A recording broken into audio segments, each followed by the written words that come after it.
Bonjour à tous, c'est Iraex et aujourd'hui donc nous allons voir plusieurs nouvelles news. Déjà on va parler de Isotope et d'un nouveau plugin d'Isotope.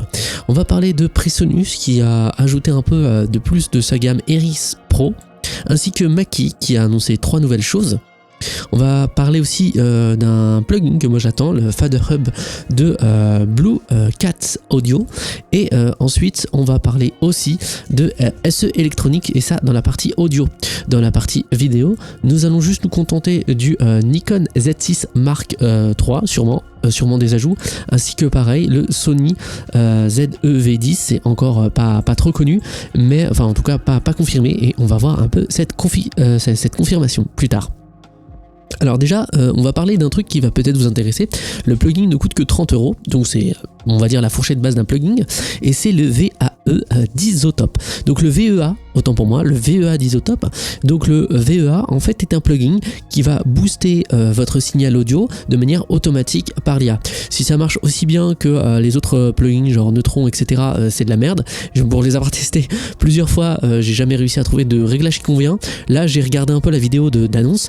On est sur un truc qui marche à peu près bien, donc faut faire attention avec ce plugin. Si vous sentez que c'est pas bon, ne prenez pas. On peut dire que c'est en fonction de vraiment de beaucoup de paramètres, et pour l'instant les plugins automatiques ils sont pas forcément bons, mais ce qui n'empêche que ça fait quand même quelques bonnes choses sur certaines voix. Donc vous aurez 3 contrôles: le clean qui est un réducteur de bruit, un shape qui permet de nettoyer le spectre en quelque sorte, donc de faire une EQ automatique, bon plus ou moins, et boost qui permet juste d'avoir un compresseur limiteur pour augmenter la qualité de la voix. À la limite, ne vous servez que du boost. Ensuite, Presonus, donc, qui annonce les New Eris Presonus 4, qui fait suite au 6 et au 8, donc c'est la taille des woofers. On est sur du CAS, on est sur l'Eris Pro. En fait, c'est très intéressant parce qu'en fait, les woofers et les tweeters sont au même endroit. Ça, c'est très intéressant. Ça veut dire que techniquement ça permet d'éviter les déphasages, donc quand l'aigu arrive plutôt que le grave, enfin le médium du coup, et qui se mettent ensemble et qui du coup ont un petit décalage qui fait que ça s'entend à l'oreille. À voir, à tester. Moi je suis en tout cas très curieux. En tout cas ça permet d'avoir aussi des unités beaucoup plus petites, peut-être plus légères. En tout cas voilà, moi je suis totalement curieux de ça, sachant que j'ai des Presonus aussi. J'aime beaucoup cette marque, on va dire c'est une marque un peu entrée de gamme, mais j'aime beaucoup. Ensuite on a Mackie, donc on va commencer par une chose que j'attends un peu moins, et plusieurs choses que j'attends. Donc on a la Mackie Pro FX30 V3, enfin, en tout cas pas la 30 mais la Pro FX V3, qui va comprendre donc plusieurs consoles de mix, plusieurs sorties, plusieurs entrées, donc 6, 10, 12, 16, 22 voix jusqu'à 30 voix, mais qui va arriver donc avec plein de choses. Il y a plein d'ajouts là-dessus, des processeurs d'effets, des gains jusqu'à 60 décibels. On est sur du 24 bits 192 kHz, donc on est sur des stats qui sont assez normales, on va dire, en 2024. Après les stats de, encore une fois, 192 kHz, est-ce que c'est très intéressant pour tout le monde? J'en sais rien. Sur une console de mixage, j'en sais rien du tout, mais faut être très important, parce qu'on peut aussi avoir un signal qui vient de l'ordinateur et qui permet de gérer un peu avec la console, mais on perd un peu cette sortie. Donc on a vraiment que 2 sorties par contre, on a que les 2 sorties main out, donc les 2 masters, ce qui est franchement dérangeant. Les consoles ne sont pas chères, heureusement, elles commencent à $200 d'après ce que je vois, donc pour la 6 voix, qui est un peu plus cher qu'une console Behringer par exemple, qui aurait plus de sorties, il me semble, en tout cas sur celle que j'avais à l'époque, il y a plus de sorties. Néanmoins Behringer, la qualité de Mackie est quand même normalement meilleure, quoique Mackie commence à devenir un peu, de perdre un peu ça, donc à voir dans le temps si cette console soit bien. On a aussi donc la new Mackie DLZ Creator XS, qui fait suite au DZ Creator que je ne connaissais pas, très intéressant. Donc là on a par contre un préampli qui arrive jusqu'à 80 décibels, ce qui est énorme. Alors il faut savoir qu'il vaut mieux avoir plus de décibels, parce que derrière, si l'étage de préamplification est pas très propre, ça permet quand même d'avoir un peu plus de gains utilisables concrètement, même si on n'utilise que 60 décibels de gain globalement sur des micros qui ont vraiment du mal.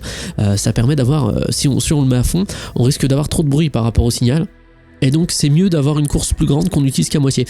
Ça c'est dans la théorie. Dans la pratique, ça s'avère que évidemment il y a des consoles de plusieurs qualités différentes, qui ont mieux, qui ont moins, enfin bref.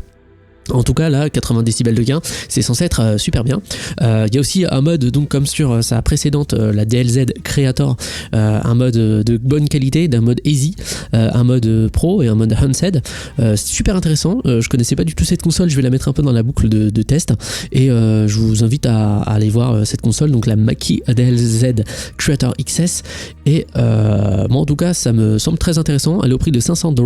Elle ne peut avoir que 2 personnes par contre, contrairement à son petit frère à 200 balles de plus, qui peut avoir jusqu'à 4 personnes. Il y a d'autres connecteurs, donc c'est 4 personnes, juste 4 micros. Après, on peut ajouter aussi d'autres choses. Il y a quand même, derrière, il y a quand même des ports. Et on peut surtout avoir un micro, donc vraiment pour quelque chose du type radio ou podcast. Ça peut être vraiment très intéressant, on branche, on balance et puis basta. En plus, il y a un protocole maison, une sorte de Dante maison, une sorte de protocole Dante maison qui semble ok à voir. Après, c'est dommage qu'elle n'est pas compatible vraiment Dante, réseau Dante, c'est juste génial le réseau Dante, à voir après. Ensuite donc dernière annonce du coup sur la Mackie, on est sur la mainstream, donc c'est juste une sortie HDMI streamer, tout ça, super intéressant. Donc on a tout un combo pour faire ces vidéos en direct. Elle coûte 300 balles par contre, c'est très cher, mais ça permet d'avoir l'intérêt de capturer directement, une cape de capture en plus, des ports USB pour connecter le micro aussi.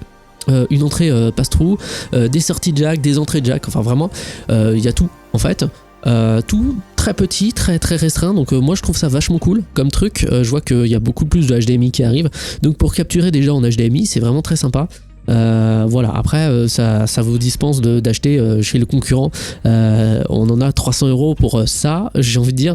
Quand Focusrite annonce une solo qui coûte 200 balles et que Elgato propose des solutions d'HDMI pas très chères, 80 € qui sont assez corrects, je vois pas l'intérêt d'avoir les deux à ce prix là.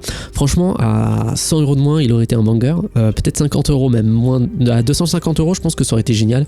Là à 300 €, on reste sur pourquoi avoir ça. Voilà. Ensuite on a le Fader Hub de Blue Cat Audio. Donc c'est ce que je vous avais dit, le Fader Hub, ça permet en fait d'avoir une station de mixage sur internet. Donc la personne envoie et puis nous on reçoit en même temps et on peut enregistrer directement. Moi je trouve ça génial, c'est ce que j'attends, parce que ça permet d'éviter de réunir les gens pour de la radio ou du podcast par exemple, et ça me permettrait pourquoi pas d'avoir une bonne qualité avec d'autres personnes qui sont intéressées par exemple pour la radio, mais j'ai déjà aussi enregistré des radios, d'avoir d'autres personnes qui permettraient de se passer on va dire d'un téléphone ou de Discord, qui sont quand même très qui réduisent quand même beaucoup la qualité. Moi je trouve ça pas très intéressant. Donc l'avantage du Fader Hub, ça serait justement de pouvoir se passer de ça. Alors est-ce que ça marche, est-ce que c'est bien, je sais pas, mais en tout cas moi je suis très intéressé par ça et je vais sûrement le tester, plutôt tard que tôt, mais je vais sûrement le tester un jour sur la chaîne, pourquoi pas. Ensuite, on finit cette news-là, la news audio avec SE Electronic qui présente le SE 4100 et le T1. Donc, ce sont deux micros qui ressemblent carrément à un AKG au C414 notamment et C214, avec les mêmes contrôles, la même gueule. Après, SE Electronic, je suis pas très fan de leur signature sonore.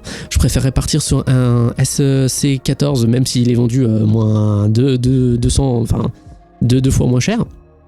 SE Electronic, c'est pas une marque que j'affectionne des masses, je trouve vraiment la signature sonore pas très bonne, mais au moins ils proposent des choses à voir maintenant sur le test, est-ce que c'est bien.